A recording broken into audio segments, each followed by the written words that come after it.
BJP MP Raghunandan Rao అన్నట్టు కవిత కూడా షర్మిలాల కాంగ్రెస్లో చేరే అవకాశం ఉందా? Hi guys, welcome back to my channel. So ఈ ఛానల్ కొత్తగా స్టార్ట్ చేశాను. సో మీ అందరి దయ వల్ల ఈ ఛానల్ చాలా సక్సెస్ అవ్వాలని మనస్ఫూర్తిగా కోరుకుంటున్నాను. అండ్ అలాగే ఈ ఛానల్కి ఎలాంటి పేరు పెట్టాలో అర్థం కాలేదు, అందుకే ఈ ఛానల్కి ఇంకా పేరు అయితే పెట్టలేదు. సో ఈ ఛానల్కి ఎలాంటి పేరు పెడితే బాగుంటుందో ఒకసారి కామెంట్స్లో చెప్పండి. అండ్ ఈరోజు వీడియో వచ్చేటప్పటికి ఏంటంటే, తెలంగాణ మరియు ఆంధ్రప్రదేశ్ రాజకీయాల్లో సంచలనం సృష్టిస్తున్న ఇద్దరు శక్తివంతమైన మహిళా నాయకుల గురించి మాట్లాడుకోబోతున్నాం. వారెవరో తెలుసా? కల్వకుంట్ల కవిత గారు మరియు వైఎస్ షర్మిల గారు. ఈ ఇద్దరు తమ కుటుంబాల్లో రాజకీయాల్లో ఎదుర్కొంటున్న సవాళ్ళు, వివాదాల గురించి ఈరోజు వివరంగా చర్చిస్తున్నాం. కాబట్టి ఈ వీడియోని పూర్తిగా ఎండ్ వరకు చూసి సబ్స్క్రైబ్ చేయండి, అట్లనే లైక్ చేయడం మర్చిపోకండి, బెల్ ఐకాన్ కూడా క్లిక్ చేసి పెట్టుకోండి. ముందుగా కల్వకుంట్ల కవిత గురించి మాట్లాడుకుందాం. భారత రాష్ట్ర సమితి ఎమ్మెల్సీగా తెలంగాణ మాజీ ముఖ్యమంత్రి కేసీఆర్ కె చంద్రశేఖరరావు గారి కుమార్తెగా కవిత రాజకీయాల్లో తనకంటూ ఒక గుర్తింపు సంపాదించుకున్నారు. కానీ ఇటీవల తన సోదరుడు కేటీ రామారావు కేటీఆర్తో, తండ్రి కేసీఆర్తో ఉన్న విభేదాలతో వార్తల్లో నిలిచారు. ఢిల్లీ లిక్కర్ స్కామ్ కేసులో జైలు శిక్ష అనుభవించిన కవిత ఆమె జైలులో ఉన్న సమయంలో బీఆర్ఎస్ను బీజేపీలో విలీనం చేయాలని పార్టీలో కొందరు నాయకులు ప్లాన్ చేశారని ఆరోపించారు. ఈ విషయంలో కేటీఆర్ నిశ్శబ్దంగా ఉండడం ఆమెకు కోపం తెప్పించింది. కవిత తన తండ్రి కేసీఆర్కు రాసిన లేఖలో పార్టీ నాయకత్వంపై తీవ్ర విమర్శలు చేశారు. పార్టీని దయ్యాలు చుట్టుముట్టాయని ఆమె మాట్లాడిన మాటలు రాజకీయ వర్గాల్లో కలకలం రేపుతోంది. ఈ లేఖ లీక్ అయిన తరువాత కవిత తన తండ్రిని కలిసేందుకు వెళ్ళినప్పుడు కేసీఆర్ ఆమెతో మాట్లాడకపోవడం మరింత వివాదాస్పదమైంది. ఇది చూస్తే కవిత తన సోదరుడు కేటీఆర్తో పవర్ స్ట్రగుల్లో ఉన్నట్టు స్పష్టంగా తెలుస్తోంది. బీఆర్ఎస్లో ఆమెను బహిష్కరించే అవకాశం ఉందని వార్తలు వస్తున్నాయి. అంతేకాదు కవిత తన తెలంగాణ జాగృతి సంస్థ ద్వారా సామాజిక న్యాయం కోసం పోరాడుతున్నారు. కానీ పార్టీ నాయకుల నుంచి సహకారం లభించడం లేదని ఆరోపిస్తున్నారు. ఇక వైఎస్ షర్మిల గురించి చూద్దాం. ఆంధ్రప్రదేశ్ కాంగ్రెస్ కమిటీ అధ్యక్షురాలిగా ఉన్న షర్మిల మాజీ ముఖ్యమంత్రి వైఎస్ రాజశేఖర్ రెడ్డి గారి కుమార్తె, వైఎస్ జగన్మోహన్ రెడ్డి సోదరి.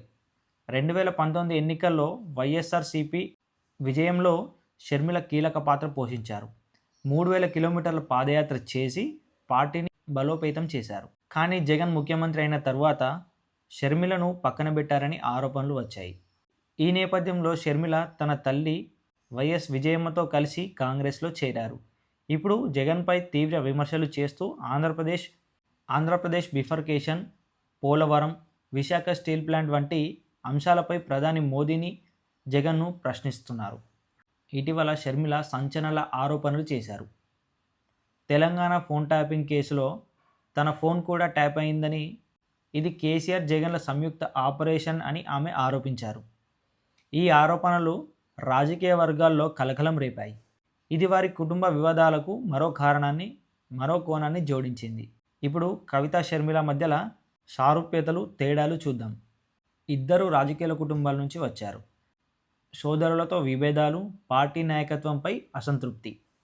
ఇద్దరు తమ రాష్ట్ర సామాజిక న్యాయం, ప్రజల సమస్యలపై పోరాడుతున్నారు. ఫోన్ ట్యాపింగ్ కేసులో ఇద్దరు ఫోన్లు ట్యాప్ అయినట్లు ఆరోపణలు.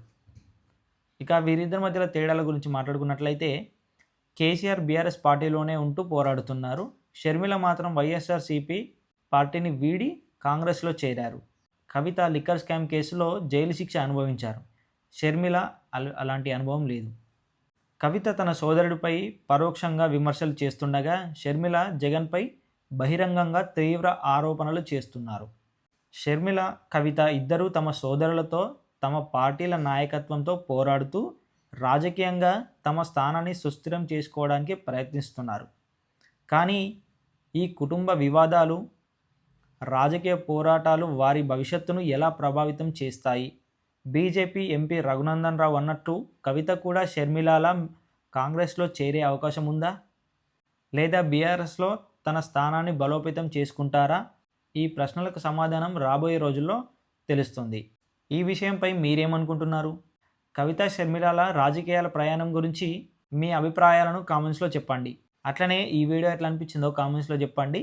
అండ్ ఈ వీడియోని లైక్ చేసి, షేర్ చేసి, సబ్స్క్రైబ్ చేయండి. అలాగే ఇలాంటి మరెన్నో వీడియోలు మీ ముందుకు తీసుకురాబోతున్నాను. అండ్ అట్లనే ఈ ఛానల్కి ఎలాంటి పేరు పెట్టాలో ఒక్కసారి కామెంట్స్లో చెప్పండి. థ్యాంక్ యూ, ధన్యవాదాలు.